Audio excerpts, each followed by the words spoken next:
사람들이 그러더군요. 결혼은 비바람을 피하는 항구라고요. 하지만 그 항구 안에서 북향 끝방인 건너방을 20년 동안 홀로 지켜본 사람이라면 알 겁니다. 거기엔 바람도 파도도 없지만 사람을 집어삼킬 듯한 차디찬 정적만 흐른다는 걸요. 우리 집 박 씨가 오늘 퇴직을 했습니다. 그러더니 나와 그 사람 사이에 서 있던 그 두꺼운 벽을 허물자고 하네요. 하지만 그 남자를 가만히 바라보며 제 마음속엔 딱 한 문장만 남았습니다. 벽은 허문다 쳐도 내 마음속에 무성하게 자란 황무지의 잡초는 당신이 다 뽑아줄 수 있나요? 저는 김영자입니다.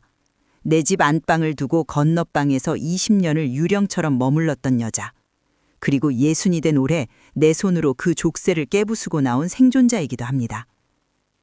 40평짜리 이 아파트에서 나와 박 씨는 법적으로만 엮인 이웃 사촌이었습니다. 시작은 20년 전이었죠. 핑계는 참 그럴듯했습니다. 그 사람은 코를 골고 나는 신경이 쇠약하다는 이유였어요. 그렇게 저는 북쪽 끝방은 건너방으로 이사를 갔습니다. 그 방은 1년 내내 볕이 들지 않았습니다.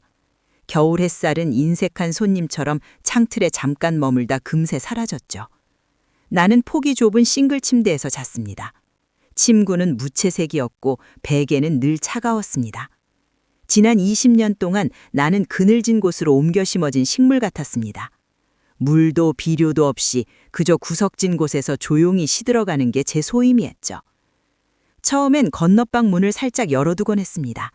누군가 밀고 들어와 주길 바라는 여자로서의 작은 미련이었는지도 모릅니다. 밤마다 복도에서 들리는 소리에 귀를 기울였습니다. 그 사람의 발소리, 화장실 물 내리는 소리, 헛기침 소리. 작은 소리 하나하나가 마치 내 문을 두드리는 소리처럼 들렸습니다. 하지만 그런 일은 없었습니다. 문 밖의 발소리는 언제나 무심히 지나칠 뿐 단 한 번도 머무는 법이 없었습니다. 그는 안방이라는 자신의 왕국에서 텔레비전을 보고 에어컨을 틀며 남자로서의 자유를 누렸지만 나에게 건너방은 유배지나 다름없었습니다. 시간이 흐르며 살짝 열어두었던 문은 내 손으로 굳게 닫혔습니다. 나중에는 아예 걸쇠까지 걸어 잠갔죠. 신혼 시절만 해도 그렇지 않았습니다. 26살 봄에 중매로 만난 박 씨는 무뚝뚝하지만 성실한 사람이었어요. 월급 봉투를 통째로 건네주고 주말이면 아이들과 놀이터에 가곤 했죠. 그때는 우리도 한 이불을 덮고 잤습니다. 겨울밤이면 그 사람 등에 내 발을 대고 잠들곤 했어요. 가끔 악몽을 꾸면 그가 등을 토닥여주기도 했고요. 그때는 몰랐습니다.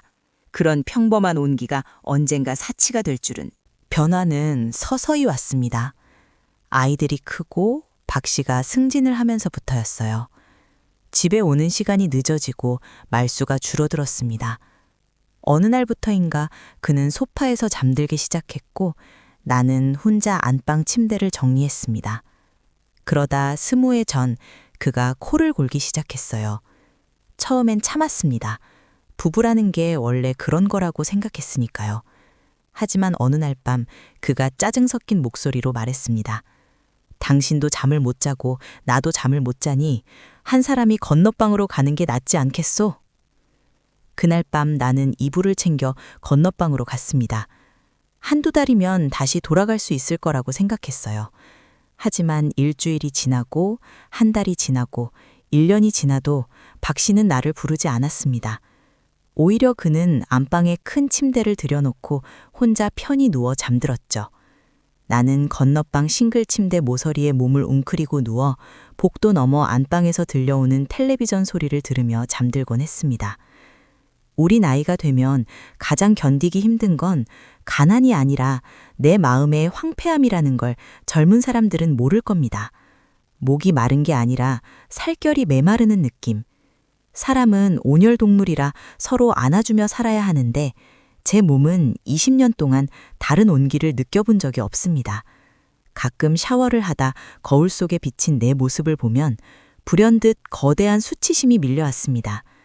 이 몸도 살아있고 아픔을 느끼는데 남편의 눈에 나는 그저 수명이 다한 가구, 생명력 없는 나무 토막에 불과했으니까요.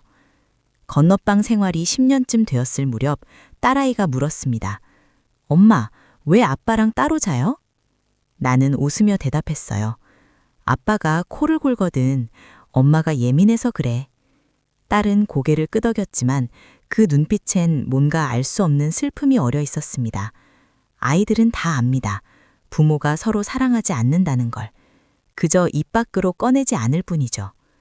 아들은 대학을 가면서 집을 떠났고 딸은 결혼해서 부산으로 갔습니다. 그렇게 이 넓은 집엔 나와 박 씨만 남았어요. 법적으론 부부지만 실제론 같은 지붕 아래 사는 남남이었습니다. 아침이면 각자 방에서 나와 식탁에 마주 앉았지만 대화는 거의 없었어요. 밥 먹어요? 예. 그게 전부였습니다. 천둥번개가 치던 어느 밤 공포가 파도처럼 밀려와 본능적으로 안방 문고리를 잡으려다 손을 뗐습니다. 지난번에 남편의 이불을 덮어주려다 그가 보여준 그 혐오 섞인 눈빛이 떠올랐거든요. 우리 나이에 새삼스럽게 왜 이래? 라고 말하는 듯한 그 눈빛 말입니다. 나는 어두운 복도에 도둑처럼 서 있었습니다. 내가 훔치려 한 게 고작 남편의 체온이었다니 참 우스운 일이죠. 결국 나는 다시 나의 냉궁으로 돌아와 뜨거운 고무팩을 가슴에 꼭 끌어안았습니다. 살이 되어 붉은 자국이 남을지언정 놓지 않았습니다. 이 집에서 내게 온기를 주는 건 오직 이 고무주머니 뿐이었으니까요. 새벽녘 고무팩이 식으면 다시 뜨거운 물을 받으러 부엌에 갔습니다. 안방 문틈으로 새어나오는 불빛을 보며 저 안에서 혼자 편히 누워 자는 박 씨를 떠올렸어요. 그는 넓은 침대에서 팔다리를 쭉 뻗고 자고 있겠죠.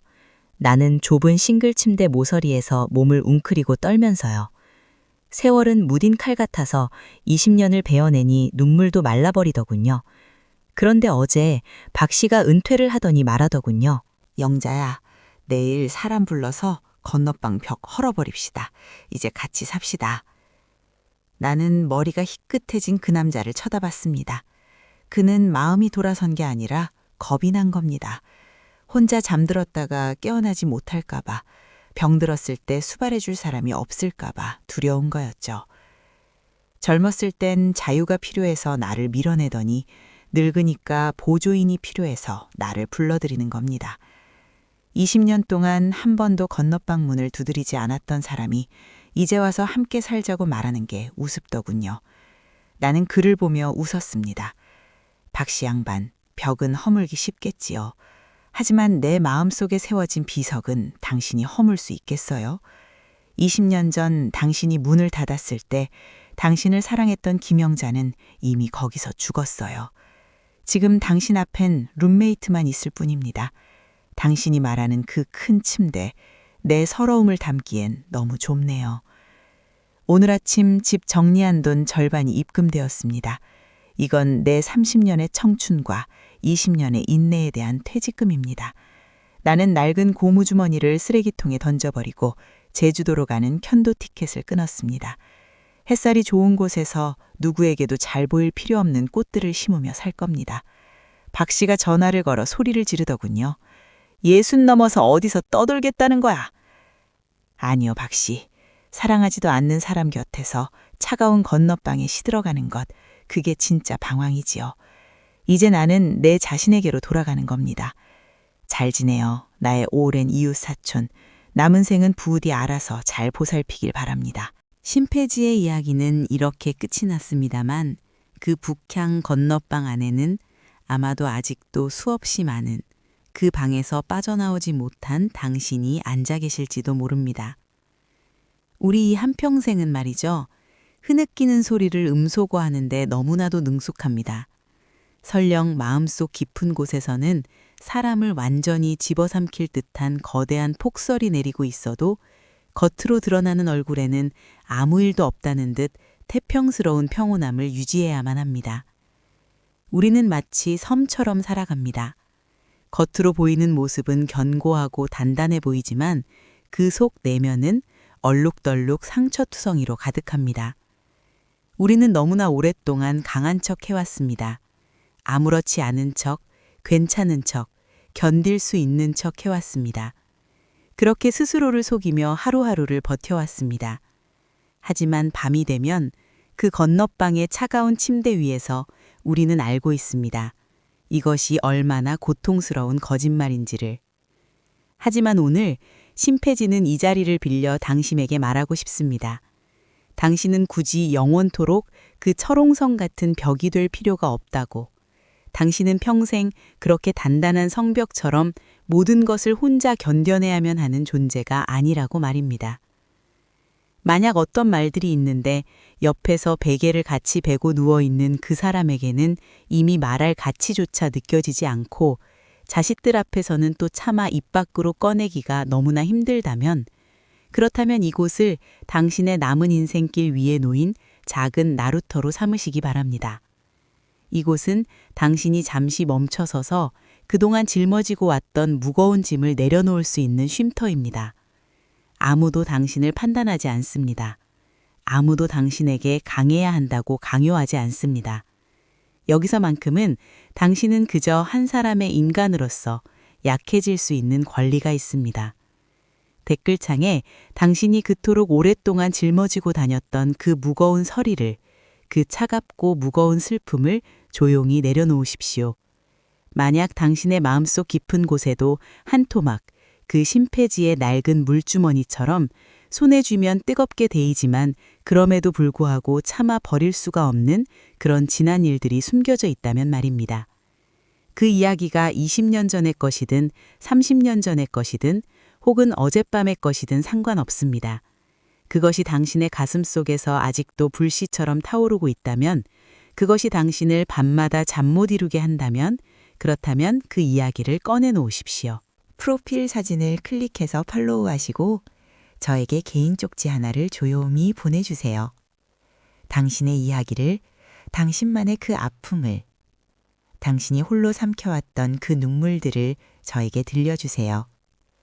사소한 이야기일까봐 걱정하지 마십시오. 제 시간을 빼앗는 건 아닐까, 폐를 끼치는 건 아닐까 염려하지 마십시오. 당신의 아픔은 결코 사소하지 않습니다. 당신이 20년, 30년을 견뎌온 그 무게는 그 누구도 가볍게 여길 수 없는 것입니다. 이곳은 당신만을 위한, 당신의 비밀을 안전하게 봉인해드리는 뒷동산입니다. 당신의 모든 슬픔과 기쁨을, 당신의 모든 한숨과 눈물을 저는 당신을 위해 정성껏 가명으로 바꿔서 소중히 간직하겠습니다. 아무도 당신이 누구인지 알 수 없도록, 하지만 당신의 이야기만큼은 온전히 보존될 수 있도록 말입니다. 우리는 함께 그 참고 견딘 눈물들을, 오랜 세월 메마른 황무지에서 바싹 말라버린 그 마음들을 당신만의 전용 영화로, 당신만의 이야기로 만들어드리려 합니다. 왜냐하면 기록으로 남겨진 쓰라림은 더 이상 그저 억울함으로만 남아있지 않기 때문입니다. 그것은 당신이 살아온 증거가 되고, 당신이 견뎌낸 용기가 되고, 결국에는 당신을 다시 일으켜 세우는 힘이 되기 때문입니다. 당신이 흘린 눈물 한 방울 한 방울이, 당신이 삼킨 한숨 하나하나가 모두 헛되지 않았다는 것을 증명하고 싶습니다. 당신은 충분히 강했고 충분히 견뎌냈으며 이제는 충분히 쉴 자격이 있다는 것을 말해주고 싶습니다. 당신의 소중한 이야기를 찬바람 속에서 소리 없이 흩어져 사라지게 내버려 두지 마십시오. 당신의 아픔을, 당신의 인생을 그렇게 아무도 모르게 바람에 날려보내지 마십시오. 그것은 너무나 아깝고 너무나 귀한 것입니다. 당신은 그저 전해주시기만 하면 됩니다.